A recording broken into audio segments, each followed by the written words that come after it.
I'm here with Bill Ketelbey from Actinogen at the Australian Microcap Investment Conference in Melbourne. Hi Bill.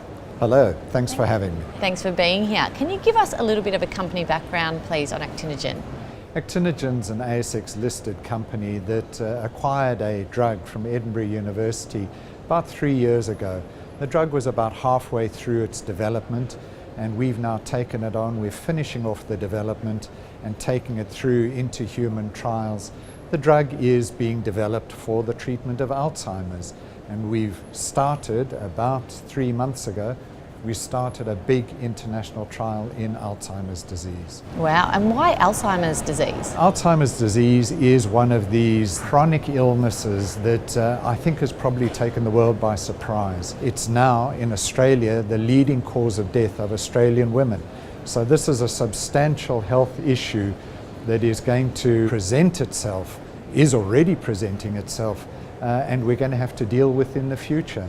Inevitably, it will become the leading cause of death of all Australians. That's the first problem. So here we've got a huge medical issue.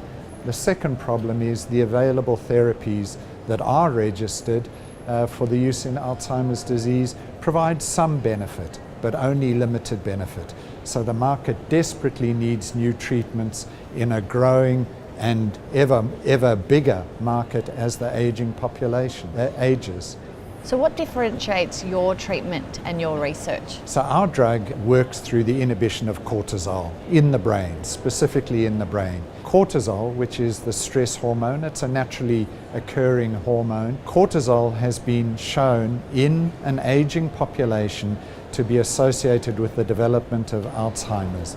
Now that's where cortisol is consistently raised over time. It's been recognized for many years that elevated cortisol is present in the body, in diabetics, in depressed patients, in schizophrenics. What's been recognized now is that it's part of the Alzheimer's disease as well. And there's a beautiful study that was generated from Australia, in fact, published about 4 months ago, which showed quite clearly if you're elderly and cognitively normal, but with a high cortisol, you're at higher risk of developing Alzheimer's disease. And this research, which is gold standard, internationally recognized research, this study concluded by saying we now need to find ways of inhibiting cortisol to prevent the occurrence of Alzheimer's disease. So our research was going along independent to this data being produced, and they've come together to really demonstrate that the hypothesis that we're working on, that our drug inhibits this excess cortisol in the brain, is a potential way of treating Alzheimer's disease. Great, sounds like some groundbreaking treatment options. We absolutely expect it to be groundbreaking. Wonderful. So what developments are there within the company at the moment? The big development for us is that we did a whole lot of preliminary research, but as I say, started phase 2 trial, our clinical trial in Alzheimer's disease earlier this year, and in fact dosed our first patient in May this year. We already have 35 patients on trial, so we've already recruited 20% of the total cohort. The trial's running in Australia, the UK and the US across 20 trial sites. They're all open and recruiting patients.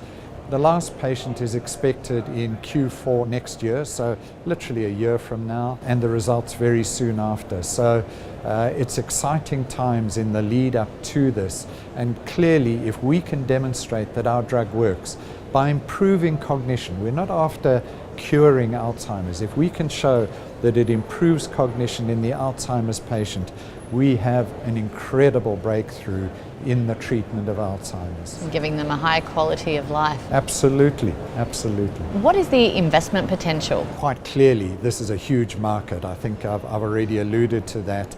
The current best therapy on the market, Aricept, peaked at 5 billion a year in annual sales. It's generic at the moment. It's nearly 2 billion as a generic.